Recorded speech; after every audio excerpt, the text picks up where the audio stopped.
ప్రియమైన దేవుని వారలారా, ఈ దినమున కొరకై దేవుడు మనకు ఏర్పరిచిన వాగ్దానము ఎఫెసీయులకు రాసిన పత్రిక 6వ అధ్యాయము 2వ వచనము. నీకు మేలు కలుగునట్లు నీ తండ్రిని నీ తల్లిని సన్మానింపుము. ప్రియమైన వారలారా, తల్లిదండ్రులను సన్మానింపుము అనేది దేవుడు మనకు ఇచ్చిన ఆజ్ఞలలో ఒకటి. నీ తల్లిదండ్రులను నీవు సంతోషపెట్టవలెను, నిన్ను కనిన నీ తల్లిని ఆదరించవలెను, ఆనందపరచవలెను అని వాక్యం చెబుతుంది. మనము నేడు నిర్లక్ష్యం చేసి రాబోయే దినాలలో సంతోషాన్ని పొందగలము అనుకోవటం మన జీవితాలలో ఎంతవరకు మంచిది కాదు. తల్లిదండ్రులను సన్మానించటం అంటే వారున్న పరిస్థితులలో వారి కనీస అవసరాలను గుర్తించి వాటిని తీర్చగలగటం. వారు మన నుండి ఆశించేది కూడా అదే. నేటి దినాలలో అలాంటి పరిస్థితులు కరువయ్యాయి కదా. మన సమాజంలో చూస్తూ ఉంటాము. పిల్లలుండి కూడా అనాథలుగా మారి వృద్ధాశ్రమాలలో ఉంటున్నారు. తల్లిదండ్రులుగా వారి బాధ్యతను వారు నిర్వర్తించారు, కానీ పిల్లలముగా మన బాధ్యతను మనం నిర్వర్తించలేకపోవటమే దీనికి కారణము. అయితే మనందరము కూడా గుర్తించుకోవాలి, వాక్యం చెబుతుంది మనుష్యుడు ఏమి విత్తునో ఆ పంటనే కోయును అని.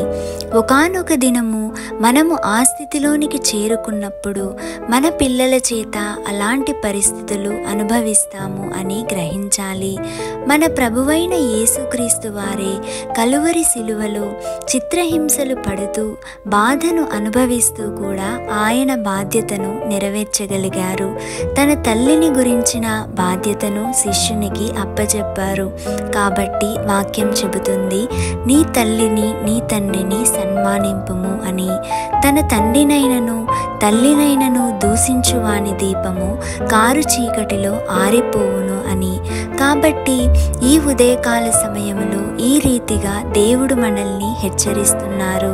ఒకవేళ మన తల్లిదండ్రులను మనం నిర్లక్ష్యం చేసిన వారిగా ఉంటే మన జీవితాలను ఈ క్షణమే సరిచేసుకుందాము. మనల్ని మనము సరిచేసుకుని వారి పట్ల మన బాధ్యతను నెరవేర్చే వారిగా మనమందరము కూడా ఉండాలని ప్రార్థిస్తాము. ప్రార్థన.